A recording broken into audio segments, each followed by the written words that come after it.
I would like, if I may, to take you on a strange journey.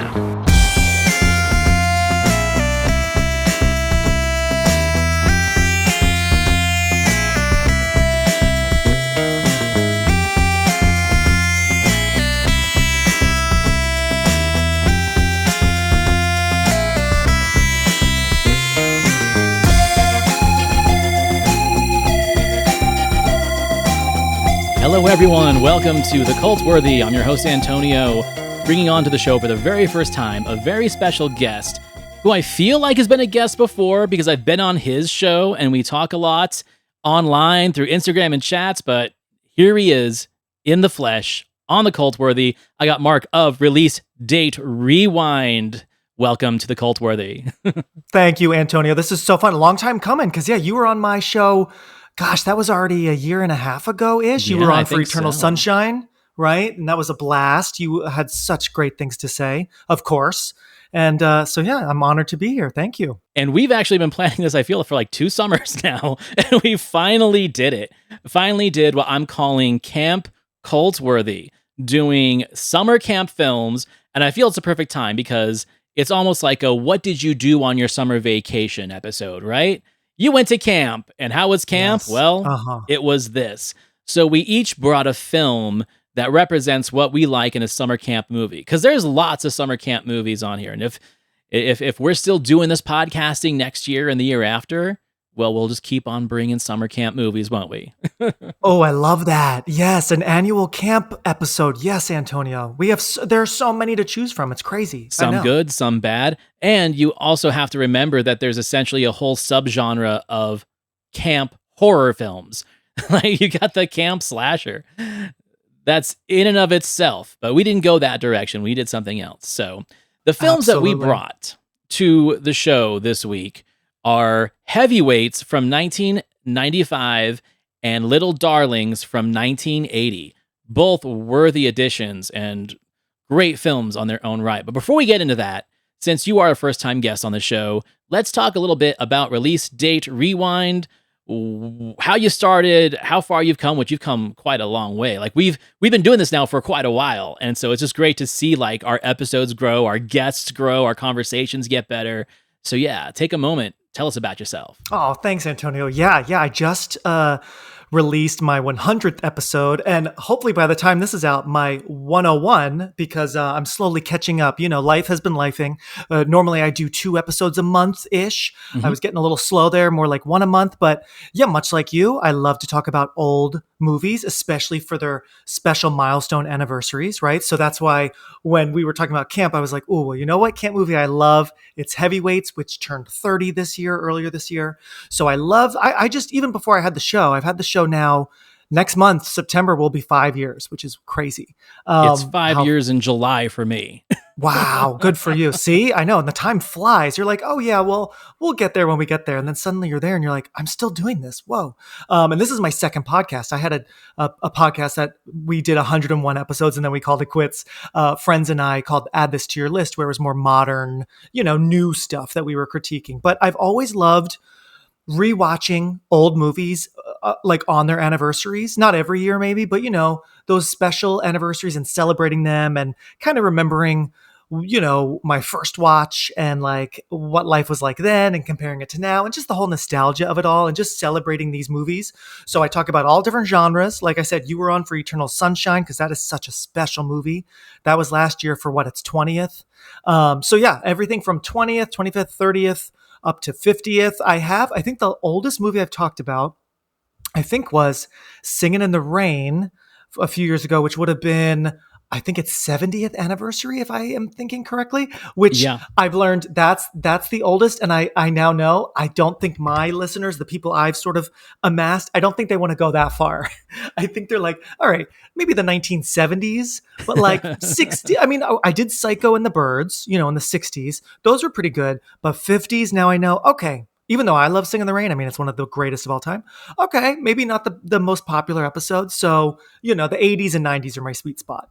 But yeah, so much like you, just love to celebrate and look at these great movies of the past in a modern 2025 lens and see how they hold up, what maybe could have been a little different or a little bit better. And Little Darlings, holy cow, when we get into that, whoa, we got some scandal going on. But yeah, it's fun to just celebrate all genres that we love, 100%. And that is one of the things I love having conversations with about guests of any age. Like I've had some pretty young ones on the show. I've had some pretty old ones on the show.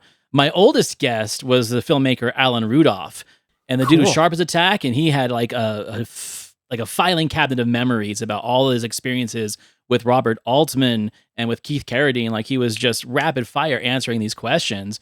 And that is the thing, is like when you talk about films that you like, retro cinema, right? That's kind of our cup of tea, right?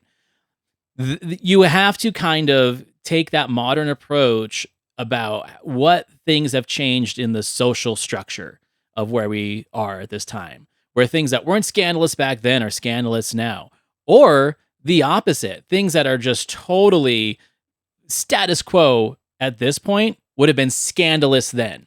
It's just a really interesting thing. It goes back to my whole thing of movies are history, right? It's not just entertainment. They are literally snapshots of culture, of time, of political views.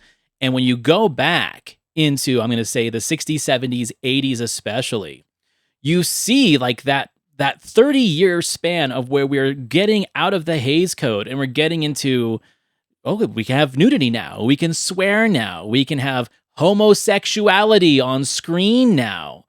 And at first it's scandalous and almost like aggressive of, homosexuals are bad.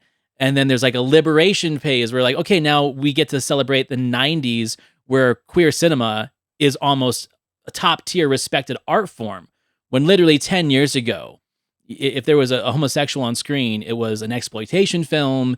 It was the bad guy. It was the pervert. Like just seeing that progression in movies is so exciting. And I feel that people listen to podcasts, either they're listening to be educated or just to have their own opinion of what we say about movies, but it gets the conversation going and it gets things that would have been forgotten back into the conversation. And I think that is where you and I are kind of playing our part, regardless of how many listeners we have or don't have. We're playing our part of at least starting conversations again. Oh, yeah, absolutely. And analyzing it, right? I mean, part of celebrating something is analyzing it, everything from favorite lines, favorite moments, but also, like what was different then versus now? What could they get away with? What could they not get away with? So, yeah, it's that whole, deep dive into not only the making of it, but like, culturally, how does this hold up, So it's funny because these two movies are both actually a little scandalous, I would say, nowadays. Maybe not back then in their separate times, but like looking at it now, it's both, Heavyweights is a little offensive for sure. And then Little Darlings is, like definitely kind of risque, especially with the actors' ages, right? So, it's just so interesting to see what was normal, what was okayed by studios or by producers, So, it's so fun. Well, let's get into it then. So the film that Mark brought to the show, 1995's Heavyweights, cue dramatic music. The year is 1995, and comedy legends Stephen Brill and Judd Apatow got their Hollywood feet wet with this film that follows a group of overweight boys sent to Camp Hope, a summer camp designed to promote fun and self-acceptance. Their carefree summer takes a turn when the camp is taken over by a fitness-obsessed entrepreneur named Tony Perkis, played hilariously by Ben Stiller. Tony imposes strict diet and exercise regimens, turning the camp into a prison-like boot camp experience. The boys, led by new camper Jerry and counselor Pat, band together to resist Tony's tyranny and reclaim the spirit of the camp. Heavyweights has gained cult status over the years, and it strikes a balance between silliness and heart, making it a memorable experience for both kids and adults. Now, why did you bring this film to Camp Cultworthy? Oh gosh, why did I? Okay, well, the biggest thing was I didn't have room, on my show to talk about it, right? So I was like, okay, I don't have enough space. I'd love to talk about this with someone. It's turning 30. We love our camp movies. Who doesn't love a good camp movie, right? I have such fond memories of this 30 years ago. Ben Stiller is so, I mean, everyone's so good, but Ben Stiller is so committed and crazy. And you know what, Antonio? Now rewatching it for the first time in a while, I feel like it's actually one of the last kind of weird movies that the late 80s, early 90s were doing before things kind of got a little more normal, if you will. You know, like it's a weird movie. Right. It's kind of a dark comedy. It's a little mean, but it's so silly and so family friendly at the same time. So I just thought, let's see how Heavyweights holds up. When I got married at a summer camp. So it's pretty amazing to talk about these movies. And we had on each of the cabins, because our guests could stay at cabins, right?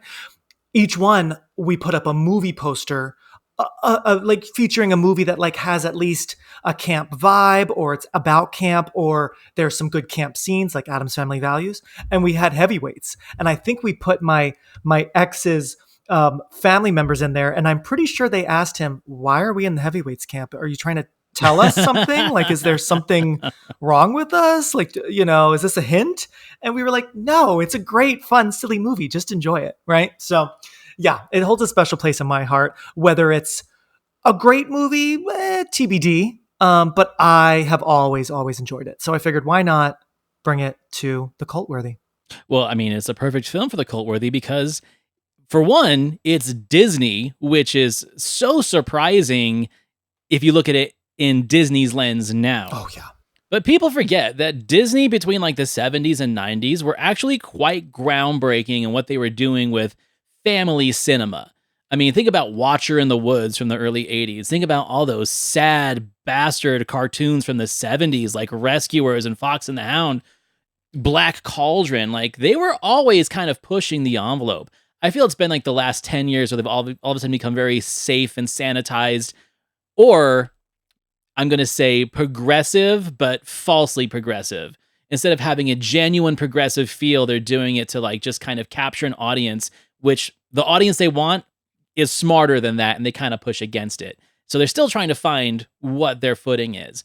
But there's no way they would make a film like this today. Oh, right. But in 95, man, Yeah. you're right after the PC explosion, right? Like late 80s to 96, 97, this was when you could have these irreverent comedies, especially featuring teenagers. Nickelodeon, like, that was their bread and butter, right? Pete and Pete and Hey Dude and all those kind of like risque shows. Oh, yeah. I love them all. That's what it was. Oh, yeah. This was like prime. I mean, I was, I guess I was around like 8 when this came out. You know, I was born in 87. So I wasn't yet 10, but I was watching all those things you just mentioned. And I love them all, you know, like it just goes to show that kids, you know, at least pre-teens, let's say, they're interested in like weird, more serious, you know, like, next level stuff. So yeah, I agree. Disney nowadays, much more, I don't want to say the word sanitized because that feels not right, but much more like data driven and trying to get every eyeball possible and, you know, looking at the screen or looking at the, you know, the movie screen. Whereas back then, yeah, they were just a little bit more bold. I just talked about Return to Oz, which is a Disney movie from the 80s, which is so weird. You've seen it. Everyone's seen it by now. Of course. Talk about cult movie. I mean, like, it is the weirdest thing ever. So yeah, Disney used to have some balls, you know, before they kind of they got definitely so did. corporate. They took chances. Right? So I Yeah. appreciate, because this movie is zany, and it's, I mean, at some points, Ben Stiller is like almost like a horror movie villain, you know, like he is so deranged. So I just appreciate, you know, the Judd Apatow of it all, the weirdness, the zaniness, and it works for me. I have very few issues with Heavyweights, very few. The DNA that you're going to see in the future films from Judd Apatow and Stephen Brill and Ben Stiller, you know, it goes back to like the whole NYU days where it was like Apatow and Stiller and Sandler, Janine Garofalo, like all of them were kind of like in the same pool and they were making content together, whether it was the Ben Stiller show, sketch stuff, and then it kind of bled into the movies. This could have easily been an Adam Sandler project. It's got that feel to it. Absolutely. You've got Ben Stiller in this role instead, and I feel like Apatow definitely knows how to write for his friends. And that's where this is. He's like, Stiller can do this character. Stiller could probably play 3 or 4 characters, which he plays 2, you know? But the irreverent nature of kid camp movies is what makes them great. Go back to Meatballs, right? Go back to Little Darlings, go back to the slasher films. having kids in a camp environment is an invitation to some kind of fuckery and tomfoolery. And that's what we want to see. This pushes the envelope by making it a fat camp, which I'm not even sure if you can say fat camp anymore. I know, right? It feels so wrong to even say those words together, right? And then how in the movie, it's interesting because I'm also a casting director, right? And so a show that I've cast for years, What Would You Do? It's a hidden camera show on ABC, right? And so Right. because it's hidden camera, the whole point is real people have no idea that actors are right next to them. So I have had to cast overweight people who are being made fun of. So it's similar. Right. So when I'm rewatching Heavyweights, it's like, yeah, these poor kids. I mean, some of them, the lead kid, Aaron Schwartz, is barely even that big. A lot of these kids, they just kind of have like baby faces, just round faces, right? They're barely overweight. But how crazy, yeah, also to think that imagine the producers are saying, okay, we'd like to hire you. You're going to be called fat a lot. You look great, like you do you, but you're just going to like hear some words and like just go with it. It's a fine line. It's really tricky to, get people to go say yes to something like that, So I just was thinking of like my years of being like, yeah, so are you okay with this? Like this actor's going to make fun of you all day long. You're going to need to cry. Like it's tough for overweight actors when weight is the topic, right? So makes me, especially with children too, yeah, of course. And I can imagine the casting thing. But then like when you look at the cast of this, I mean, essentially this has the majority of the Mighty Ducks in the cast. You've got Keenan just killing it. But I think also too the fact that like what makes this movie work is you feel that the cast is in on the joke, right? Absolutely. Like they wear their bodies and they wear their personalities on their sleeve, and that's what makes it work. None of these characters feel like they're ashamed of what they're doing. And I would love to say it's great acting, but I also think that, hey, you're a casting director. When someone walks in the room if they have the attitude for the role, right? And if they're not forcing a character or forcing an attitude to get the role. I was an actor when I was a kid. I've been plenty of auditions where it's like, I've seen it. Like the kid who acts too hard doesn't get it. The kid that barely tries is the one that exactly. does.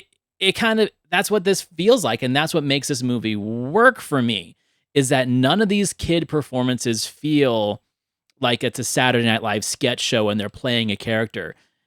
Just like Ernest Goes to Camp, another great camp movie. These kids feel lived in. And that's why I like them. Agreed. Amen. Yeah. And you're so right. They all feel like maybe because there is Keenan, there are future superstars. There's even some of the adults like Paul Feig, is it?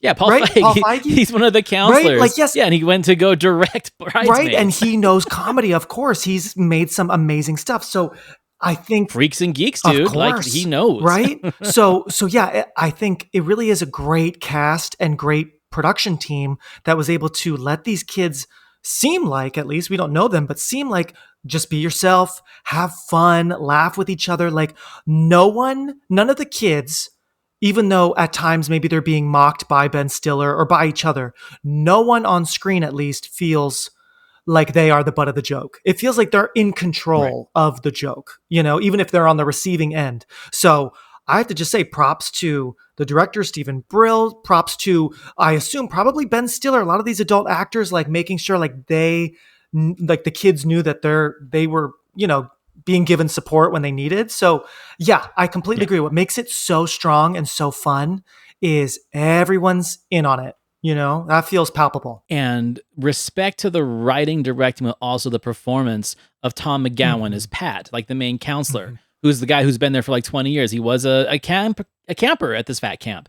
And as you can tell from his stature, he never really lost all the weight, but he's there to be like the encouragement of like, you might not lose the weight, but you're here to like have fun and feel like yourself and don't feel like you're being looked at a certain way while you're here. Now that role could have been, in my opinion, bastardized by parody if it was allowed to, So like, what makes Ernest Goes to Camp work so well is that Ernest is Ernest and he's an idiot and people make fun of him. If this would have been like a Chris Farley type character, it would have been, the joke was, oh, he's so dumb, he's so fat, he's so silly. But they take the high road on this and they make this guy not only empathetic to the counselors, but to the audience and the other counselors in the camp, where it's like he loves who he is and he wants the kids to love themselves as much as he loves himself, and this camp was part of it. He takes the high road and they don't make him the butt of the joke. They don't do like, oh, your pants fell down and you're fat, things directed at him. He's the anchor for this. And so when you think about what the movie is on paper and what the title is, but then you see how these kids react and how he leads them, it is so different than what the expectation is. And that the real villains are the so-called pretty people. And I love that. Absolutely. Yeah. And, Ben Stiller is like, I kind of forgot. I mean, we know him obviously from Zoolander. We knew he was in great shape, but like, I forgot just how like much of a hottie Ben Stiller was. I mean, he was in shape, which you need someone. He's basically one of the earliest signs of an influencer back then. He's this manic, insane, villainous influencer, right? So it is pretty awesome that parents are sending these kids to a fat camp to lose weight. Jeffrey Tambor even says when it's Parents' Day or whatever, he's like, you look the same, and he's disappointed in his son, right? He hasn't lost a pound. Right? Meanwhile, you have Pat, Tom McGowan's character, Pat, once things really boil over, he even says to everyone, like, you know what? We're changing camp. Like we're going to just work on, moderation and like, just be on take like the time to be, cognizant of what you're eating and all that, but like, don't go on a diet, just be aware. Right. So it is pretty amazing that our lead is, overweight and that he gets the girl, right? This cute girl who I love that actress. What is her name? I'm looking up on IMDb as well. Leah Lale. What a name. Leah Lale as Julie. I love her. She is so stinking cute as like the sort of like, I don't know what her role is at the camp, but but I just love. She's a nurse. Is she the nurse? Yeah. Which is similar because Disney a year prior, which is kind of funny that they already wanted to do another camp movie and that this was the second camp movie in a row that didn't really do all that well. Disney the year before did Camp Nowhere, another one I love, which is funny because then we have a nurse kind of woman falling in love with Christopher Lloyd at camp, blah, blah, blah. But yeah, I just love that he's a good role model. He's fun, and he gets the love interest. It's not the thinner Paul Feig, and it's not Ben Stiller, getting the girl. Another movie would have actually had him get the girl, and maybe she would, come to her senses, or maybe not, But it's the bigger guy, because like actually life goes on, and it's not so bad if you're, plus size and working on it, whatever, So I love that the movie actually, even for it being so kind of twisted at times, it's got some really good heart, and I feel like the message is really safe and nice and fun for everyone, The other movie that I was thinking about when I was watching this, because I hadn't watched this in probably a good 10 years, 1995's Angus, I think, is another film that really kind of focuses on a person being heavy set, from a heavy set family, feeling out of place. And that one definitely deals with like the bullies of fat kids, where James Vanderbeek's the asshole who's just constantly picking on poor Angus, and Kathy Bates is his mom, and George C. Scott's his grandma. Great movie, underrated. One of my favorite soundtracks of the 90s. You're like making me remember how good it was. I forgot Kathy Bates was in it. Oh my gosh, wow. Yeah. Right. And coming out at the exact same time as this, I think is no accident. I really think that the mid-90s were a special time for teenage movies. You had this, you had Clueless, you had Angus, you had The Craft, which kind of took it to a different level, right? Mm-hmm. And then there was something about the late 80s. I'm going to blame the bullshit action disaster movies of the late 80s that kind of overpowered this particular genre. But it was in our music, it was in our TV, and it was in our movies, this kind of, I'm not going to say teenage angst, but teens are a little bit smarter than we give them credit for. Kids are a little bit smarter than we give them credit for. And I feel like that 3-4 years of the mid-90s really represented that. And they were well-written movies, they were well-directed movies, and they really kind of gave us a glimpse of what teens of that era were doing. I'd say very close to what the early 80s were doing with movies like Fast Times, right? Like, we were seeing another side of it, and then those get parodied and they turn into something else. But this definitely fits in that category. So yeah, great movie. I'm so glad you brought this one. Oh, I'm so glad too. Because, I still feel like it definitely is a cult movie. I saw online, like, I think it made, like, it was a $10 million budget, only really made $17 million. So, I mean, at least I mean, it made some money. That's like not nothing, right? But I know it wasn't Right. really a hit in February 95. This came out the same day as the Brady Bunch movie, which is another one I love, love, love, love. Um, but yeah, I wonder, like, should this have been a summer movie? Should maybe the title have been different? I think it's a great title. I think it's so perfect, but obviously maybe it should have been something else. So there are different things to think about, I guess, where it could have been different. But I don't know. I just remember watching it at a very young age. I don't know if I saw it in the theater or maybe at home, renting or something, but I fell in love with it immediately. I think because it's a camp movie. So, I mean, what a great soundtrack, what great visuals, the blob, swimming and I think also it's a great, like, how can you not fall in love with these kids who are trying to overtake camp from this awful new owner? And also, can I just say, Antonio, I love any movie. I really do. I love any movie that has the good guys sneaking into the bad guy's house, but now the bad guy's coming back and they need to hurry and sneak out. Like, I am such a sucker for that kind of sequence because it is so good in this movie how, like, they're sneaking out as Ben Stiller's now back in from his crazy run. And then one of the kids farts on his like, climb out the window, which is just so perfect and so stupid. It's the little English kid, The little, too. the little British kid. And, and I think Keenan says something later. He's like, oh, you had one of those fish and chips farts. Like, what? But like, and I just have to say, like, I mean, there are a few great moments. I mean, many great moments in this movie, but just the shot of the kids are now out of the window. Ben Stiller's a few feet away. It's like a horror movie. The killer is almost there. Yeah. As Sarah Michelle Gellar's like jumping out the window, the hook's gonna, it's the same kind of thing. And then the kids run and in the like nick of time, they then hide behind the tree trunks as Ben Stiller sticks his head out, looks, no one's there.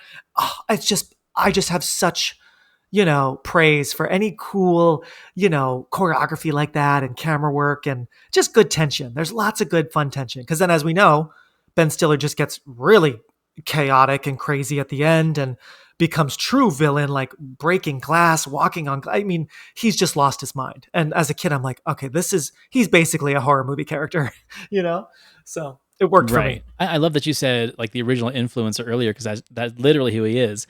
He doesn't need to steal the female love interest in the movie because he's so obsessed with himself, right? Yep. Like he always has to have the camera on him. He always has to be camera ready. Like that might have seemed a little outlandish back in 95, but I tell you, man, like for the last decade, we know that personality 100%. Oh yeah, isn't that there's thousands of them. It's so interesting how this was sort of maybe ahead of its time, like, yeah, prophetic, right? Because I mean, we had people like that, I'm even thinking of like Beetlejuice in the late 80s, with like infomercials and, I'm just thinking of like other movies where it's like, there's like the big salesman kind of vibe, but like with the camera and like his whole act, it's so funny because like now that is normal life. That is totally normal where like if they made this movie now as is, he'd really have to be a bad guy because now what he's doing, at least for his business and his persona, right, the Tony Perkis persona, that's normal life now, So kind of twisted. Well, and it speaks normal. Yeah, it speaks normal to like corporations and billionaires and entrepreneurs too, where they literally don't care about what the consequences are of the people that this program is for. You're so right? right. Everything is a product. Everything is consumable. Everything is meant for promotion. And again, like that's always been a thing. We are so hyper aware of it now that watching it in this viewpoint, it's like, oh yeah, he's essentially Bezos, right? He doesn't care if we all die. Just buy my shit, right? Uh-huh. And it's really fascinating. No, cool. All right, so let's jump into Little Darlings. Yes. Cue dramatic music. The year is 1980, and we follow two 15-year-old girls, Angel, played by Chrissy McNichol, and Ferris, played by Tatum O'Neal. Though they come from very different backgrounds, Angel is street smart and tough, while Ferris is privileged and reserved. They become unlikely rivals in a bet to see who can lose their virginity first. The film explores themes of adolescence, peer pressure, sexual awakening, and the complexities of female friendship. While initially it presents itself as a typical teen comedy, Little Darlings distinguishes itself with a more nuanced and emotionally intelligent portrayal of these young women. Now, the film faces a lot of controversy due to its subject matter, also including Armand Sante as an older camp counselor and the lustful object of one of the campers. This is a cult classic that has been lost for years due to music rights, but now that it's on streaming and on a Blueteak Blu-ray, it is time to revisit this classic. All right, so what was your first experience with this film? Oh gosh, Antonio. So I had seen clips of this years and years ago. Like, I don't think I was a kid, but maybe a teen or young adult. I had seen a couple clips. I knew Tatum O'Neal, of course, young Matt Dillon. What a cutie, always a babe. I mean, I know that sounds creepy because he's like a straight up teen. Hair, man, but that hair, he's sporting. He is giving Noah Hathaway like Never Ending Story vibes in this movie. It's so funny. But wow. Okay, so believe me or not, so today was the first time I realized I've seen the movie in full, clips here and there, but the full thing start to finish today. So this is a new watch for me. And that's why I'm a little, jaw dropped over. It's a great camp movie, but I mean, it's very bold in that they hired teen actors to really talk about losing their virginity. I mean, even in the 90s and especially today, those roles would absolutely go to 18 plus, actors who are legal adults talking about this. But I looked up everyone's age and most of these kids were kids. Crazy. They were totally kids. Yeah. And that's kind of how it was in the 80s, there was another movie in the early 80s called Foxes that had Jodie Foster and Scott Baio and Sherry Curie from The Runaways, and they were all teenagers, and that essentially was more like Larry Clark's Kids of the 80s, where it's a lot more intense than this. This one is almost all in the dialogue, not as much the action, where that film is more about what they're actually doing. Wow. Now, I brought this one because, I don't know, I'm not going to say that I was fortunate to see it. I think I am. I saw this way, way young, like maybe 6 or 7 in the early 80s. My mom taped it off of HBO or something, so we had a duped VHS for years. And like I said in my description, this had very limited releases over the years because it's got a killer soundtrack. And just like movies like Over the Edge that had amazing soundtracks too, and American Graffiti, anytime there's a new physical release, you have to relicense the music, and that just becomes expensive and an issue. So they have two options. Either they can replace it with cheaper music or just not release it. And that's kind of what they did with this. There are TV versions that have different songs, that have different moments. And I feel like this is a film where the songs chosen for the moments are so important that if you see it with a different track, it might take away from the impact that it's making. Yeah, good point. But yeah. You're so right. And isn't it so, because the average movie watcher is not thinking of all the hoops that I guess studio people have to go through with the licensing and also just think of so there's a version of Little Darlings with no music, right? So that they can send that out to streamers or TV networks or whatever, so that they can put on different, it just is always interesting to me to just hear about the technical stuff that some guy or girl in some office is like, okay, yeah, Little Darlings. All right. I'm sending that to you with music, without music, all that stuff that in storage. Right. But you're right. The music is very important to the story and to the true coming of age of our lead girls, And, it's interesting that they tell this story in a summer camp. And for one, I think what makes this movie so well received as a viewer, where yes, you do wriggle in your chair a little bit because of what the subject matter is. But the reason why I feel like it doesn't feel exploitive is because it's written by women. It's written by 2 women, and it definitely comes from a woman's perspective, especially, hey, I was a teenager once too, and I had to go through this kind of stuff. So they feel like sincere moments between these girls. Yeah. I've had this conversation lots of times. I always say that I don't have anything against men writing for women. I feel that men write for women in a certain way that is very obvious, especially if you look at the old noir films, right? It's like the woman, the femme fatale, or the damsel in distress, but there's never an in-between unless it's the secretary that no one wants, right? Or the maid. Right. But then when you see more female screenwriters that are writing from the heart and you get movies like this, on the surface, it feels like it's very exploitive, but at the same time, it's me as a teenager or a young kid watching this, and now me at 44 years old watching this, I'm like, oh my God, I feel like a 14-year-old girl right now. Yeah. From the words that woman is saying on screen and from her performance in those tears, I'm understanding what it's like to be a 15-year-old girl under the mass amount of peer pressure in the summer camp. That is so skillfully done in the direction, the acting, and the writing that it's easy on the surface to throw this off as like teen exploitation, but there is a lot to it underneath. Absolutely. I completely agree. The cast is amazing. These kids are so strong. And it's so funny to see young Cynthia Nixon, she's in there I know, and right? has some great That's stuff. Sunshine, the hippie girl. Oh, yes, but yeah, Ron Maxwell, the director, and then these great female writers, I mean, they pulled great performances out of not just our two leads. I mean, everyone is so good. The way the girls talk to each other, at times, it's funny when you were mentioning kids, like the movie Kids, like at times I almost kind of forgot that I was watching like a scripted narrative performance because it just felt so raw, so real that I'm like, wait, this almost kind of feels like a camp documentary from 1980. You know what I mean? Like the girls, yeah. The peer pressure, like you said, there's that one really mean girl, and I am so glad she gets what she gets at the end. She deserves that, that punch from Cynthia Nixon. Yeah. But yeah, it just really like how you said, you feel like you're a 14-year-old girl when you watch this movie. Yeah, it brings you in. You feel what they feel. It's fun, but also it's stressful. There's some pressure with this bet and from the guys and just from the pressure we put on ourselves. That's really the biggest pressure in this movie, Yeah, I agree.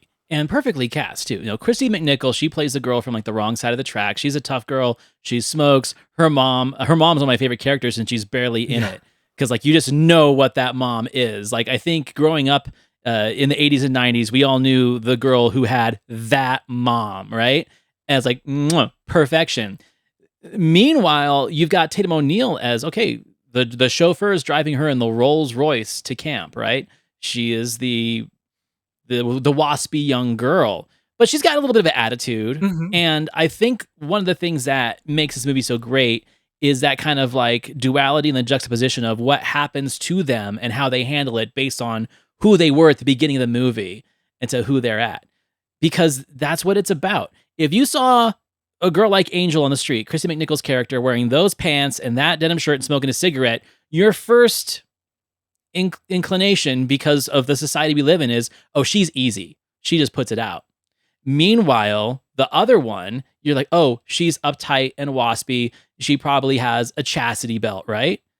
But when they go into this bet, one is hyper aggressive and the other is very reserved, and it's the complete opposite of what people would think. And I honestly think that that's part of the movie that a lot of people don't recognize because they're so into like the bet and the peer pressure from the other girls that they often miss the fact that we're essentially switching the dynamic of the characters of what people's perception of these characters would be at the beginning and to the end and how they handle it emotionally, right? Like nothing happens, spoiler alert, with the Tatum O'Neal character, right? But she tells people that it does. I am willing to bet that if something did happen, she would be just as excited and energetic about telling that story as she is lying about it. Meanwhile, the Christy McNichol character of Angel is having an existential crisis from the choices that she makes in this movie. And that's the scene that like breaks me. It's so good. Yeah. And I love, because like I didn't really know the ending. So how they both lie, because Angel, just tells the girls like, like, no, nothing really happened. Sorry, but then of course comes clean with Ferris. Like, I love that twist because yes, exactly like how you're saying, when we specifically meet Angel looking so tough, smoking, kicking a guy in the balls, like this girl, like why would she ever have a problem with losing her virginity? She probably already has, right? All that kind of stuff. So I love that this movie plays with our own expectations, our thoughts of young women, how they dress, how they act, because then you have Ferris, like you said, she's so aggressive and so badly loves Armand Asante, who I looked up Antonio, he was 30 when they made this movie. I'm like, and she was like 16, maybe something like that. It's like, Mhm. that is crazy. I wonder how Armand like feels about this movie. That must have been so friggin' weird. The only, oh my gosh. I mean, it's I think one of the things that might give this movie a bad name on the surface is that it's really easy to think that this film is about a predatory old man camp counselor going after this girl. It's not. It's the opposite. And the way that Armand Asante plays this character, I'm going to go out and say I think it is the most important performance in the movie because it's bewildered. He is completely bewildered by this. It's not to say that you can tell that, okay, yeah, you're a gorgeous girl. And there's part of me, I guess, in the back of my brain be like, oh man, I wish you were 10 years older. yeah. But he has this sense of bewilderment when she throws this hyper aggressive sexuality at him, where he kind of like cocks his head and he's like, are you really doing this? It's almost like he's being entertained by how aggressive she is, but he knows that nothing's going to happen. That nuance makes it not creepy to me. Agreed. Because I feel like if this was a French movie or if this was a movie that was made in the 90s by Miramax, there would be like some Lolita going on, right? But there isn't. And I feel that is such an important choice by the director because if you make that male character sexually aggressive to these girls, you ruin the movie. You ruin the point that the movie is trying to make. You've turned it into something else. So it was very important that there was restraint in the performance and the direction of this character. And the conflict at the end when he finds out that she has been telling people that they've been intimate, where that's like this betrayal and this upset moment that he has to have with her, but it's not violent, it's not aggressive, it's not vindictive. It's a more of like a, how could you do this to me? All I've done is care for you girls. And it becomes almost like the broken heart moment, but for him, not for her.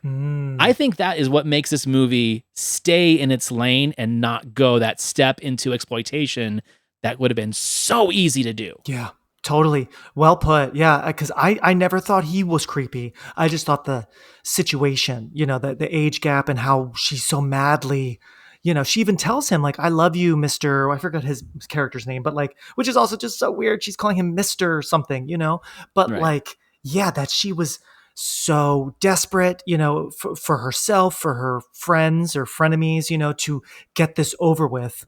That's what's creepy. I never found his character creepy. Yeah, if anything, he was probably the most level-headed person in the whole, the whole camp, and the whole cast of characters. So, yeah, but you're so right. It would have been different, definitely, in the hands of, another studio, another decade. There would have been a little bit of like a vague, like, will they or won't they? Which, Won't they? Yeah.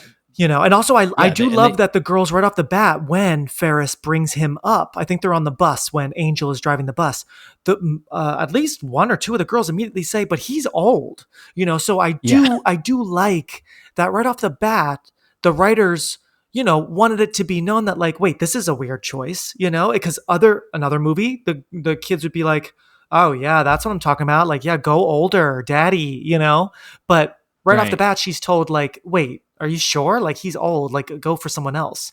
So it's Ferris who's, maybe she's got daddy issues, rich daddy issues. I don't know, Well, I mean, that is a side of the story that they don't really delve into, except for like two scenes where her parents are getting a divorce. Like her mom's having an affair and her dad doesn't know what to do. Like, so she does have those parental issues. And then meanwhile, Angel, raised by probably, in my opinion, a promiscuous mother. I know women like that. I've dated women like that. They'll do anything they can to not become their mother. So I think that is why she takes that so hard. She's like, oh my God, I gave it up over $100 bet. And now look where I'm at. And that's why I think that line at the end is important when she tells her mom, you got to clean your shit up. Because she's like, now I know, Mom, what it is to feel this way. Don't. Oh, it's so good. I think there's something very important too about this is that how many, I can't even count them, horny boy summer camp movies there are, right? Mm-hmm. And then I love the fact that here they come and they say, well, girls can do it too, Mm-hmm. right? Yeah. Like they have these feelings too. They have these hormones and emotions. But when we see girl camp movies with like Parent Trap, Yeah. like it's not that. It's pillow fights, it's trash the cabin, pour honey and, have the bears come. Right. It's that kind of shit. Yep. This is like, no, we're going to show that girls think this way too. Yeah. It's like Sex in the City, man. It's It like, totally is. no one really And you're no so one thought right. about that mentality. You're so right, Antonio. Like we've seen so many boys, especially at camp, at high school, like so many movies where boys are having these exact same conversations, right? And what's kind of cool, actually, now that I think about it, is this movie came out before a lot of those other boy-focused movies. So this was Yeah. pretty, again, ahead of its time and pretty bold. But it does, going back to your Parent Trap thing, it does have some of those staple camp moments that we all need to see in a camp fights. movie. You got to have a food We have fight. the great food fight, so, and some fun montages of like jumping on the trampoline and stuff. So we get that. It's a really cool movie because we get such a great camp atmosphere. We know where we are. We totally get a great sense of setting and place. But yeah, I mean, the conversations are what this age group would say, because can I just tell you, I was at a day camp. I didn't really ever go to like a sleepaway summer camp like this when I was a kid. I wish I did now, but I just stayed home. I was like, I don't need to go away. Now I'm like, why didn't I go away? But I was at a day camp on the bus, and I'm pretty sure we went to the movies. I don't know what we saw, but on the bus ride back to, camp to be picked up for the movies, I learned about sex.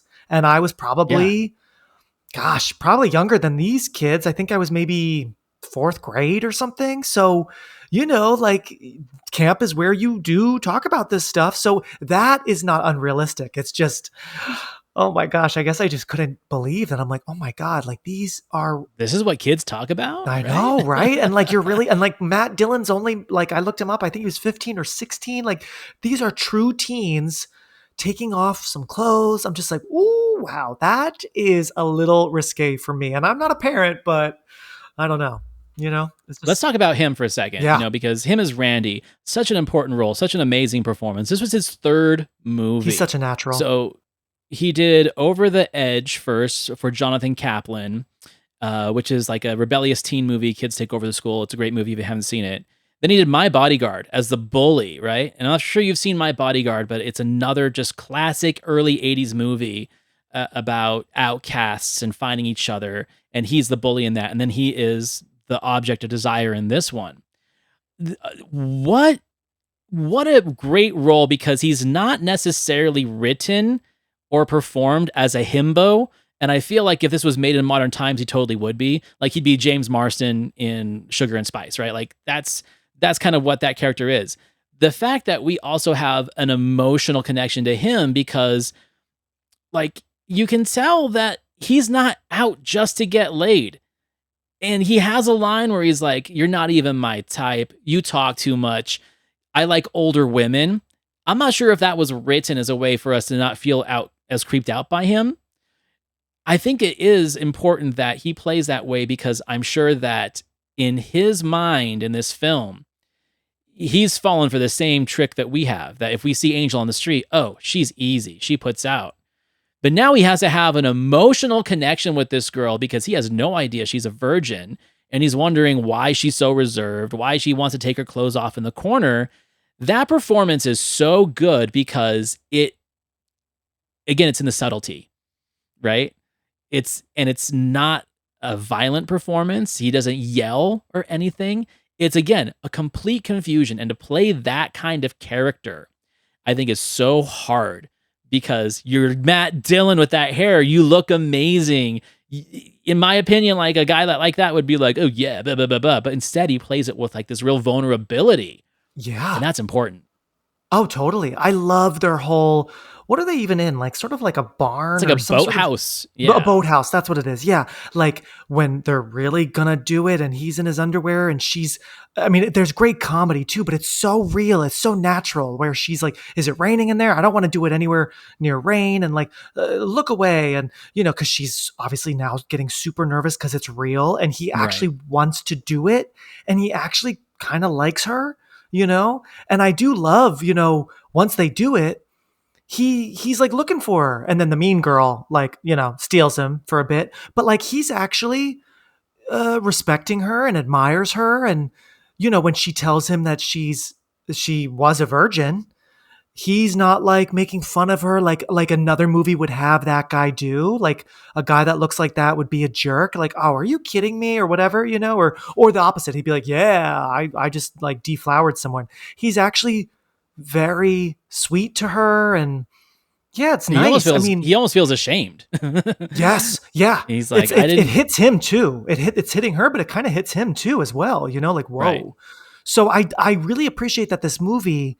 I don't know. I mean, I wasn't alive in 1980 watching this when it came out, but I just wonder how many people were surprised at how everyone kind of ends up being someone that we didn't think they would be. Like, Yeah. I thought, when I see Matt Dillon, I'm like, oh, okay, he's the player. Like, he's gonna break someone's heart, and actually, he really doesn't. Right. Or like you said, like with the Armand's character in a different movie, ooh, he's gonna do something he regrets. But no, So I really appreciate how I never really knew where it was going. And which is good for a movie where it's at camp, because I mean, when the setting isn't changing, the characters got to do some interesting changes, right? Right. So it works really well. Yeah, I think at the end of the day, like the main point of this movie is perfectly played out with these characters, and that is the false first impressions of what these people are and what their personalities are. Angel's not easy, and Ferris isn't uptight and conservative. Matt Dillon's not a total himbo, right? And none of these girls are as bad or as rowdy as they say they are. Now, you always have to have an asshole, and Cinder's the asshole, and she plays it perfectly. Like, Krista Erickson, what a great performance. My favorite moment in the movie is when she's hitting on him and she's dressed like a mouse for like the pageant at the end. And like you can see like her nipples poking through her shirt. I'm like, that's such an interesting scene, because here she is like being kind of sexually forward with him, and she's dressed like a mouse. Like, that's hilarious to me, but I digress. I know. Yeah, no, I think thought that's the same thing. I think that's the point of the movie. Like, no one really is who they seem to be on the surface, and that first impressions are often false in the situation. And they made a whole movie out of that. And it's a great movie. And I'm so glad it's available for people to see now, because I feel that it is definitely worth a watch and a rediscovery. And absolutely. If you can afford it, I'm not sure how much it is now, but through Vinegar Syndrome, there's a company called Cinematograph, and they put out a great Blu-ray in 4K just this last year of this movie. And it looks better than it's ever looked. It sounds better than it ever sounded. And they've got a lot of great commentaries, and they've got a lot of great special features. And I'm a fan of one of the people that does a commentary, Millie DeChirico. She used to run the TCM Underground show on Turner Classic Movies. She was the programmer. Cool.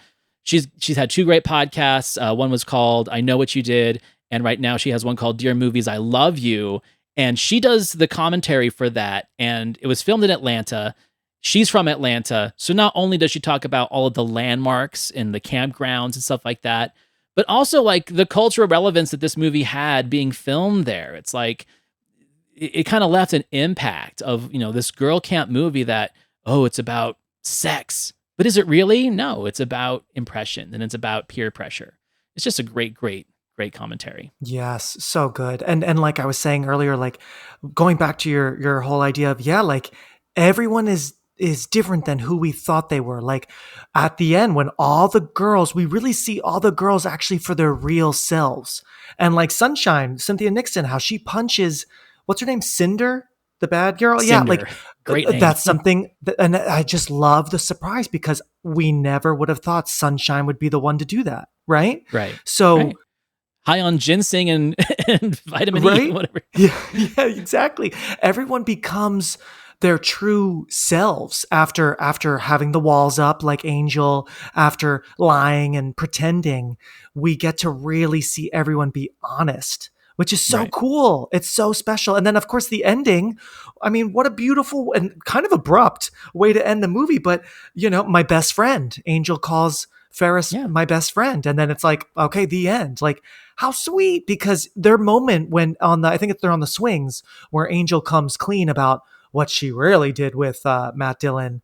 That's a really nice moment. And I even thought like, wow, these two got close to really be able to speak really honestly, So it's nice because in the beginning, they're just so mean to each other. They're beating each other up on the bus the second they meet, Yeah. which is, again, kind of going back to the Parent Trap, how the twins, The twins hate each other. So that's so funny. And maybe they were inspired by the original Haley Mills. It's a classic. You can't go wrong duping from the Parent Trap. Yep. Oh, well, of course. Opposites attract. So yeah, much like Heavyweights, there's a sweetness to this, which I think is what makes it actually last so long. Even though obviously there's some, heavier topics, no pun intended with Heavyweights, but some, I didn't even plan that, but some serious kind of stuff going on in both movies, especially Little Darlings, but there's that sweetness that really, I think, makes it a fan favorite, Agreed, man. And this wasn't a planned double feature. Like, I didn't know what you were bringing at first. You didn't know what I was bringing. But now when we think about it, I'm like, I think this actually does make a good double feature because it's about camp and it's about acceptance and all that stuff like that. But they have two different energies. And I like that. I don't want to watch two downers back to back, right? And I don't want to watch two emotionally heavy movies back to back. Give me something light, silly, and funny, and then give me something that's going to make me think about it and reflect on it and reflect on myself. So yeah. Great movies, great episode. Before we finish this off, though, I do have to give an honorable mention, let's say participation award, to Jen Thompson as Penelope. Little Penelope is like one of my favorite characters in this movie. Essentially, and not to say in an offensive way, this is a character reference, she's like the chunk of the movie, right?